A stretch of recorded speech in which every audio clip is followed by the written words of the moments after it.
राधा मेरी स्वामिनी और मैं राधे को दास, जन्म जन्म मोहे दीजियो श्री বৃন্দাবন ধামবাস। রাধে রাধে। প্রিয় ভক্ত, পবিত্র মোহিনী একাদশীর মহিমা কথা আমরা শ্রবণ করব ভগবান শ্রীকৃষ্ণের নিত্যধাম বৃন্দাবন ধামকে দর্শন করতে করতে। মোহিনী একাদশীর ব্রত আমরা কবে পালন করব? 8ই মে বৃহস্পতিবার আমরা এই পবিত্র মোহিনী একাদশীর ব্রত পালন করব।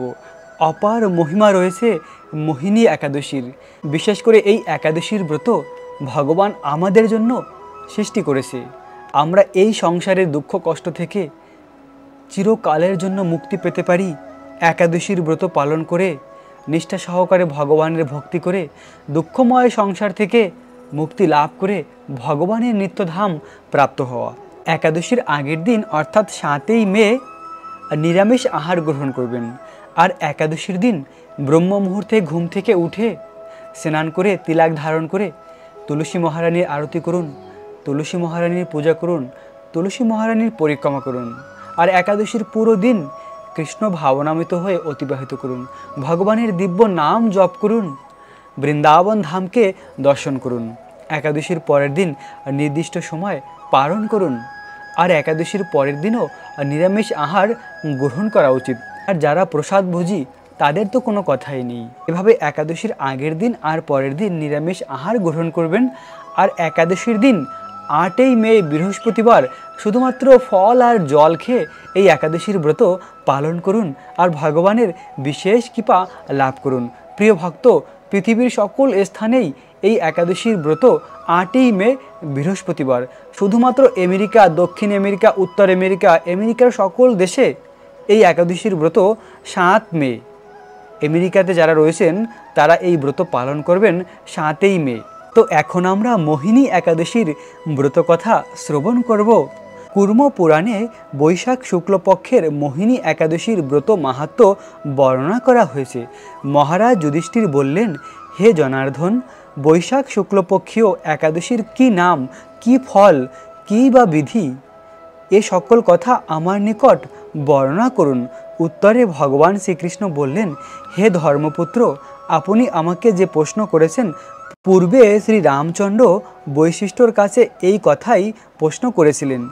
তিনি জিজ্ঞাসা করেছিলেন, হে মণিবর, আমি জনক নন্দিনী সীতার বিরহজনিত কারণে দুঃখ কষ্ট পাচ্ছি, তাই একটি উত্তম ব্রতের কথা আমাকে বলুন, যার দ্বারা সর্ব পাপ ক্ষয় ও সর্ব দুঃখ বিনষ্ট হয়। এই কথা শুনে বৈশিষ্ট্য দেব বললেন, হে রামচন্দ্র, তুমি উত্তম প্রশ্ন করেছো। যদিও তোমার নাম গ্রহণেই মানুষ পবিত্র হয়ে থাকে, তবুও লোকের মঙ্গলের জন্য তোমার কাছে সর্বশ্রেষ্ঠ পবিত্র একটি ব্রতের কথা বলছি। বৈশাখ মাসের শুক্লপক্ষীয় একাদশী মোহিনী নামে প্রসিদ্ধ। এই ব্রতের প্রভাবে মানুষের সকল প্রকার পাপ, দুঃখ ও মোহজাল অচিরেই বিনষ্ট হয়। তাই মানুষের উচিত সকল পাপ ক্ষয়কারিণী ও দুঃখ বিনাশিনী এই একাদশীর ব্রত পালন করা। একাগ্র চিত্তে তার মহিমা তুমি শ্রবণ করো। এই কথা শ্রবণ মাত্রই সমস্ত পাপ থেকে মুক্ত হওয়া যায়। এই একাদশীর কথা শ্রবণ মাত্রই সকল প্রকার পাপ বিনষ্ট হয়ে যায়। পবিত্র সরস্বতী নদীর তীরে ভদ্রবতী নামে এক চণ্ড বংশজাত ধিতমান নামে এক রাজা সেখানে রাজত্ব করতেন। সেই নগরীতে ধনপাল নামে এক বৈশ্য বাস করতেন। তিনি নলকূপ, জলাশয়, উদ্যান, মঠ, গৃহ ইত্যাদি নির্মাণ করে দিতেন। তিনি ছিলেন বিষ্ণু ভক্তি পরায়ণ ও শান্ত প্রকৃতির মানুষ। এই পঞ্চপুত্রের মধ্যে ধৃষ্টবুদ্ধি ছিল অতি দুরাচারী। সে সর্বদা পাপ কার্যে লিপ্ত থাকত। পরস্ত্রী সঙ্গী, বেশ্যা আসক্ত, লম্পট, দতুক্রিয়া প্রভৃতি পাপে সে অত্যন্ত আসক্ত ছিল। দেবতা, ব্রাহ্মণ ও পিতামাতার সেবায় তার একেবারেই মতি ছিল না। সে অন্যায় কার্যে রত, দুষ্ট স্বভাব ও পিতৃধন ক্ষয়কারক ছিল। সবসময় সে অভক্ষণকে ভক্ষণ করত, সুরাপানে মত্ত থাকত। পিতা ধনপাল একদিন পথ চলে যাচ্ছিলেন হঠাৎ তিনি দেখতে পেলেন তার পুত্র ধৃষ্টবুদ্ধি এক বেশ্যার গলায় হাত রেখে নিজ সংকোচে ঘুরে বেড়াচ্ছে। তার নির্লজ্জ পুত্রের এভাবে চৌরাস্তায় ভ্রমণ করতে দেখে তিনি অত্যন্ত মর্মাহত হলেন। ওই কুস্বভাব দর্শনে ক্রোধান্বিত হয়ে তিনি তার পুত্রকে গৃহ থেকে বার করে দিলেন। তার আত্মীয় স্বজনও তাকে পরিত্যাগ করলেন। সে তখন নিজের অলংকার আদি বিক্রি করে জীবন অতিবাহিত করতে লাগলো। কিছুদিন এইভাবে চলার পর অর্থ অভাব দেখা দিল। ধনহীন দেখে সেই বেশ্যাগণও তাকে পরিত্যাগ করল। অন্ন বস্ত্রহীন ধৃষ্টবুদ্ধি ক্ষুধা তৃষায় অত্যন্ত কাতর হয়ে পড়ল। অবশেষে নিজের গ্রামে সে চুরি করতে শুরু করলো। একদিন রাজ প্রহরী তাকে ধরে বন্দি করলো, কিন্তু তার পিতার সম্মানার্থে তাকে মুক্ত করে দিল। এভাবে কয়েকবার সে ধরা পড়ল ও ছাড়া পেল, কিন্তু তবুও সে চুরি করা বন্ধ করলো না। তখন রাজা তাকে কারাগারে বন্ধ করে রাখলেন। বিচারে সে কষাঘাত দণ্ডভোগ করল। কারাভোগের পর অন্য উপায়ে ধৃষ্টবুদ্ধি বনে প্রবেশ করল। সেখানে সে পশু পাখিকে বধ করে তাদের মাংস ভক্ষণ করে অতি দুঃখে পাপময় জীবনযাপন করতে লাগলো। দুষ্কর্মের ফলে কেউ কখনোই সুখী হতে পারে না, তাই ধৃষ্টবুদ্ধি দিবারাত্রি দুঃখ শোকে জর্জরিত হলো। এভাবে অনেক দিন অতিবাহিত হলো। কোনো পুণ্যের ফলে সহসা একদিন সে কৌণ্ডিল্য ঋষির আশ্রমে উপস্থিত হলো। বৈশাখ মাসে ঋষিবর গঙ্গা স্নান করে আশ্রমের দিকে প্রত্যাবর্তন করছিলেন। শোকাকুল ধৃষ্টবুদ্ধি তার সম্মুখে উপস্থিত হলো। ঘটনাক্রমে ঋষির বস্ত্র থেকে এক বিন্দু জল তার গায়ে পড়ল। সেই জল স্পর্শে তার সমস্ত পাপ দূর হলো। হঠাৎ তার শুভ বুদ্ধি উদয় হলো। ঋষির সামনে সে কৃতাঞ্জলি পুটে প্রার্থনা করতে লাগলো, হে ঋষিশ্রেষ্ঠ, যে পুণ্যের প্রভাবে আমি এই ভীষণ দুঃখ যন্ত্রণা থেকে মুক্তি লাভ করতে পারি তা কৃপা করে আমাকে বলুন। ঋষিবর বললেন, বৈশাখ মাসের শুক্লপক্ষের মোহিনী নামে যে প্রসিদ্ধ একাদশী আছে, তুমি সেই একাদশীর ব্রত পালন করো। এই ব্রতের ফলে মানুষের বহু জন্ম অর্জিত পর্বত পরিমাণ পাপ রাশিও ক্ষয় করে থাকে। বহু জন্মের পর্বত সমান যদি পাপ থাকে তাও এই মোহিনী একাদশীর ব্রত নষ্ট করে দেয়। নিষ্কাম হয়ে যায় যে ভক্তরা এই একাদশীর ব্রত পালন করে। মহামণি বৈশিষ্ট্য বললেন, কৌণ্ডিল্য ঋষির উপদেশ শ্রবণ করে প্রসন্ন চিত্তে ধৃষ্টবুদ্ধি সেই ব্রত পালন করল। হে মহারাজ রামচন্দ্র, এই ব্রত পালনে সে নিষ্পাপ হলো। দিব্য দেহ লাভ করে অবশেষে গরুরে আরোহণ করে সকল প্রকার ক্লেশ মুক্ত দিব্য আনন্দময় চিন্ময় বৈকুণ্ঠ ধামে সে গমন করল। হে রাজন, ত্রিলোকে মোহিনী ব্রতের থেকে আর শ্রেষ্ঠ কোনো ব্রত নেই। যজ্ঞ, তীর্থস্নান, দান ইত্যাদি কোনো পূর্ণকর্মই এই ব্রতের সমান নয়। এই ব্রত কথা শ্রবণ কীর্তনে সহস্র গোদানের ফল লাভ করা যায়।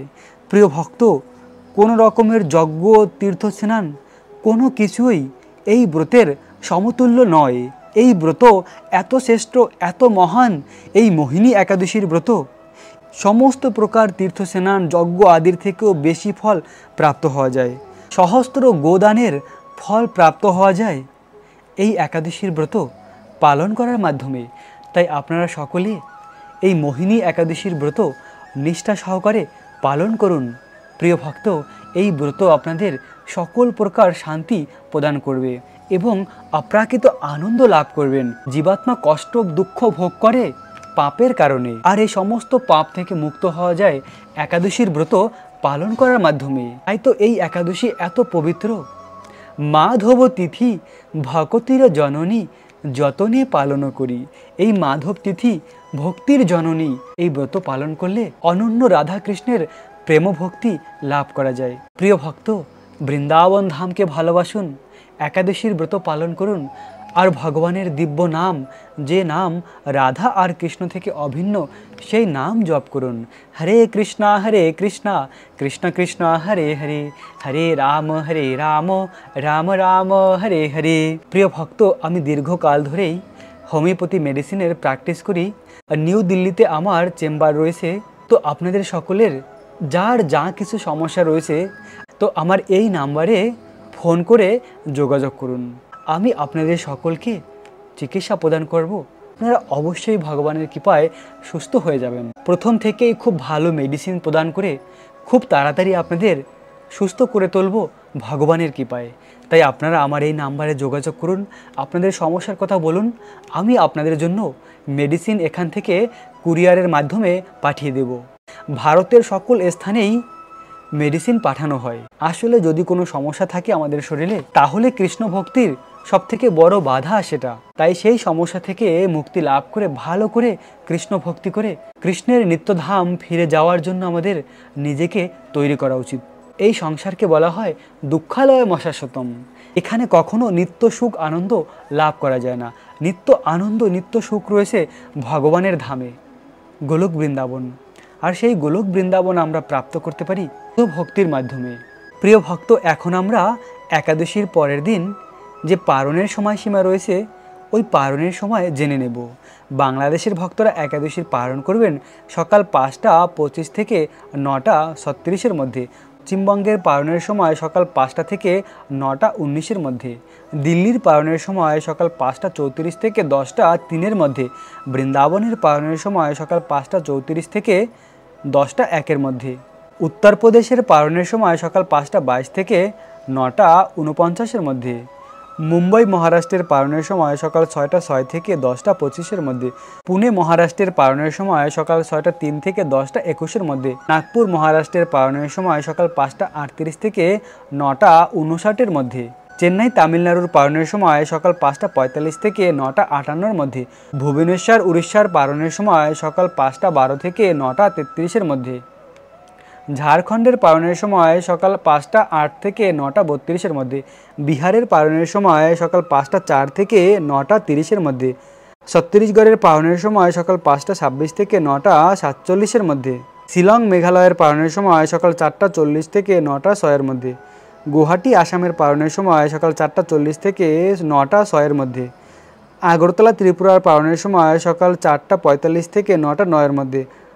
মিজোরামের পালনের সময় সকাল 4টা 40 থেকে 9টা 3-এর মধ্যে। মণিপুরের পালনের সময় সকাল 4টা 33 থেকে 9টা 58-এর মধ্যে। নাগাল্যান্ডের পালনের সময় সকাল 4টা 29 থেকে 8টা 55-এর মধ্যে।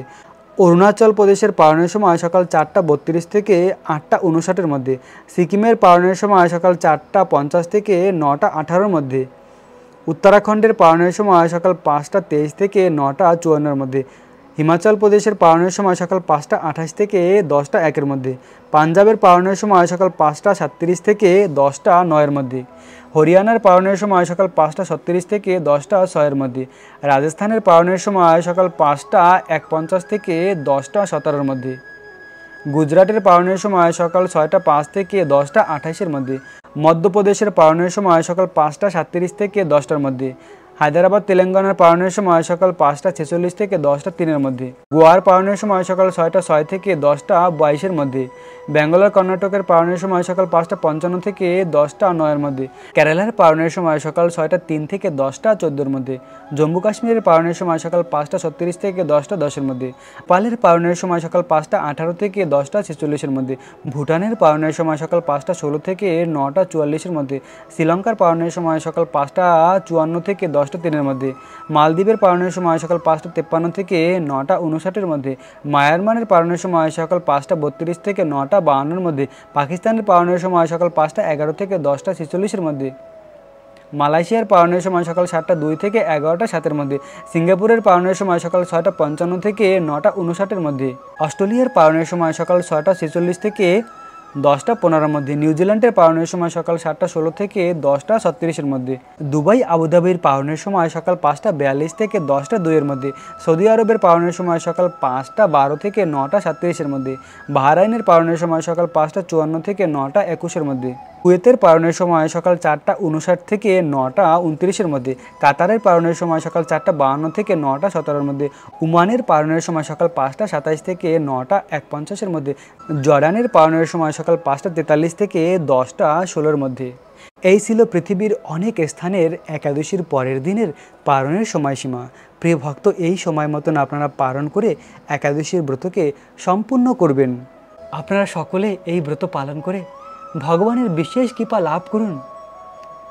সকল ভক্তদের মোহিনী একাদশীর অনেক অনেক শুভেচ্ছা, অভিনন্দন। রাখবেন নিজেদের অনেক অনেক যত্ন, থাকবেন কৃষ্ণ ভাবনাময়। রাধে রাধে।